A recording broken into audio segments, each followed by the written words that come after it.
Hello friends, this is Gautam Pandey coming up with the next round of new simplified. तो आज के video में हम बात करेंगे कंटेंट मॉडरेशन और विकीपीडिया के बारे में। तो फर्स्ट ऑफ ऑल जरा देखते हैं कि ये विकीपीडिया का कंटेंट इतना न्यूज़ में क्यों है। देखिए, रिसेंटली हुआ क्या था, इंडिया और पाकिस्तान के मैच के बीच में आप सभी ने देखा होगा कि इंडियन प्लेयर अर्शदीप सिंह ने कैच छोड़ दिया था, जिसकी वजह से जो ट्रोलर्स हैं उनका कहना है कि इनकी वजह से ही इंडिया पाकिस्तान से मैच हार गई है। और जिसके कारण जो डिफेम करने वाले लोग थे, जो उनके ट्रोल करने वाले लोग थे, वो लोग यहीं तक नहीं रुके। उन्होंने अर्शदीप सिंह के विकीपीडिया पेज पर जाकर उनकी जो नेशनैलिटी है उसे खालिस्तानी तक कह दिया है। मीन्स उनकी नेशनैलिटी पे क्वेश्चन उठ गया है। तो अब यहाँ पर क्वेश्चन ये निकल कर आता है कि क्या जो हम विकीपीडिया पे जितने भी कंटेंट वगैरह हम पढ़ते हैं, क्या वो रिलायबल होते हैं, उन पे बिलीव किया जा सकता है? आखिर विकीपीडिया से रिलेटेड कंटेंट जो भी होते हैं उन्हें कौन रेगुलेट करता है? या इंडिया में इस तरह से जितने भी प्लेटफॉर्म वगैरह हैं, जो इंटरमीडिएट जो भी प्लेटफॉर्म है इस तरह के, उन्हें कैसे रेगुलेट किया जाता है, उससे रिलेटेड क्या क्या लॉ वगैरह हैं, नॉर्म्स वगैरह हैं, उन सारी बातों को इस वीडियो में हम डिस्कस करेंगे। तो चलिए शुरू करते हैं। सबसे पहले हम विकीपीडिया के विषय में समझेंगे। देखिए, विकीपीडिया की अगर हम बात करें तो अकॉर्डिंग टू विकीपीडिया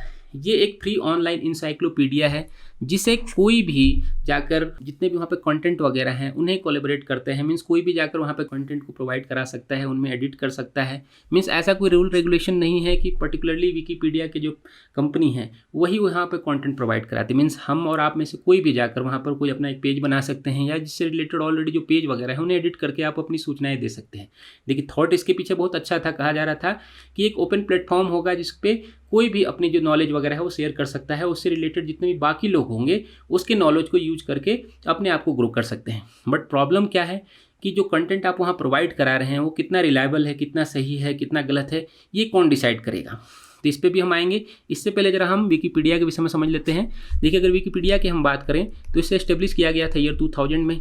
हम और आप में से सभी लोगों ने कभी ना कभी विकीपीडिया जरूर यूज किया होगा। और इसे एस्टेब्लिश किया था जेमी वेल्स और लैरी सेंगर ने।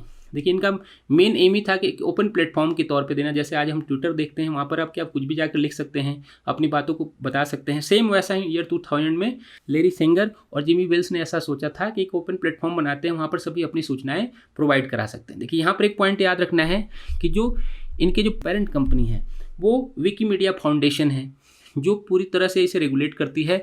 और कहा जाता है कि वही इसे पूरी तरह से एडिट वगैरह करने का काम करती है। उनके जो एडमिनिस्ट्रेशन है वही इसे एडिट वगैरह करते हैं। तो अब यहाँ पर बात क्वेश्चन निकल कर ये आती है कि एक तरफ जहाँ विकीपीडिया ये कहता है कि वहाँ पर वॉलंटरी कोई भी जाकर अपनी कोई भी कोलैबोरेशन दे सकता है, किसी तरह की कोई एडिट कर सकता है।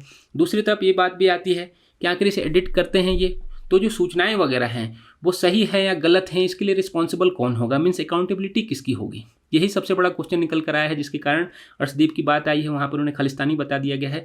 तो पहले जरा हम ये समझते हैं कि जो विकीपीडिया है उससे रिलेटेड उनका नॉर्म्स क्या कहता है। उसके बाद हम समझेंगे कि इंडियन कंटेक्स्ट में इंडियन लॉ क्या कहते हैं, कि इस तरह के जो इंटरमीडिएट जितने भी प्लेटफॉर्म वगैरह हैं उसके लिए इंडियन लॉ क्या कहते हैं। देखिए, पहले ही समझ लेना जरूरी है कि जो विकीपीडिया फाउंडेशन है, जिसे एक पेरेंट कंपनी विकीमीडिया फाउंडेशन है, उनका कहना है कि एक तरह से जितने भी वहाँ पर कंटेंट प्रोवाइड कराए जाते हैं उन पे उनका लीगली कंट्रोल होता है। क्योंकि जो सर्वर होता है जिस पे ये पूरा का पूरा प्लेटफॉर्म है उस पर कंट्रोल विकीमीडिया फाउंडेशन का होता है। और अगर वो चाहें, मीन्स अगर उनका कंट्रोल है, मीन्स वो चाहें जितना भी वहाँ पर यूजर एक्टिविटी है उसे कंट्रोल कर सकते हैं। तो ऐसे में वो ये नहीं कह सकते हैं कि वहाँ पर जो कंटेंट प्रोवाइड कराए गए हैं उसके लिए रिस्पॉन्सिबल वो नहीं है। दूसरी तरफ उनके जो सिस्टम एडमिनिस्ट्रेटर हैं वो भी चाहें तो पूरी तरह से जो यूजर वगैरह हैं उन्हें ब्लॉक कर सकते हैं, या जो एडिट वगैरह की गई है उसे वो चेंज कर सकते हैं। तो क्वेश्चन यहाँ पर ये निकल कर आता है कि अभी तक जितने भी देखिए, जितने भी विकीपीडिया से रिलेटेड जितने भी केसेज वगैरह हुए हैं, प्रीवियस में जितने मामले निकल कर आए हैं, जितने केसेज वगैरह हुए हैं, वहाँ पर ये डायरेक्ट ही कहा गया है कि जो भी कंटेंट वहाँ प्रोवाइड कराए गए हैं उसके लिए विकीपीडिया रिस्पॉन्सिबल नहीं होगा। अभी तक का तो केस यही देखने को मिला है। बट जो इंडियन कंटेक्स्ट में हम बात कर रहे हैं, इंडियन लॉ क्या कहते हैं उसको भी जरा हम समझ लेंगे। अब जरा हम समझते हैं इंडियन लॉ के विषय में। देखिए, इंडियन लॉ क्या कहता है, इस तरह के जितने भी इंटरमीडिएट जितने भी प्लेटफॉर्म हैं उसके लिए जो IT act, information technology act 2000 के सेक्शन 79 में ये मेंशन किया गया है कि वो उन्हें एक सेफ हार्बर प्रोवाइड कराते हैं। मीन्स अगर मान लीजिए कि अगर आप सेफ हार्बर प्रोवाइड नहीं कराएंगे तो वहाँ पर जितने भी कंटेंट वगैरह हैं, कोई भी इस तरह के इंटरमीडिएट जितने भी कंपनी वगैरह हैं वर्किंग नहीं करेंगे। जैसे मान लीजिए हम देखते हैं ट्विटर को देखते हैं, फेसबुक वगैरह को देखते हैं, तो वहाँ पर किसी ने कुछ लिखा उसके लिए डायरेक्टली पहले वो रिस्पॉन्सिबल नहीं हो सकती। मीन्स जो कंपनी है, मान लीजिए विकीपीडिया के एग्जाम्पल से समझे तो विकीपीडिया डायरेक्टली रिस्पॉन्सिबल नहीं होगी तब तक कि जब तक कि उसे वो इस बात की पूरी जानकारी ना हो जाए कि यहाँ पर क्या कंटेंट प्रोवाइड कराया गया है। मान लीजिए हमने किसी को विषय में कुछ भी लिख दिया और विकिपीडिया ये कहती है कि नहीं भाई वहाँ जो कंटेंट प्रोवाइड कराया गया उसके रिस्पॉन्सिबल हम नहीं हैं, तो एक तरह से तो ये सही भी है, क्योंकि इंडियन जो इन्फॉर्मेशन टेक्नोलॉजी एक्ट 2000 कहता है सेक्शन 79 वो यही कहता है कि जो भी उस तरह के कंटेंट होंगे उसके लिए रिस्पॉन्सिबल पर्टिकुलरली जो इंटरमीडिएट कंपनी होगी वो नहीं होगी। यहाँ तक पॉइंट सही है।